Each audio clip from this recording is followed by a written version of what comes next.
To attach a hook-on connector to a vehicle's lower anchor bar, first find the lower anchor,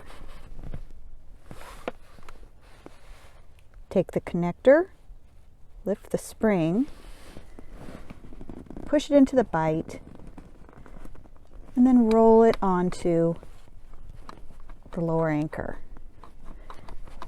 Confirm that it's hooked on properly, and that's it.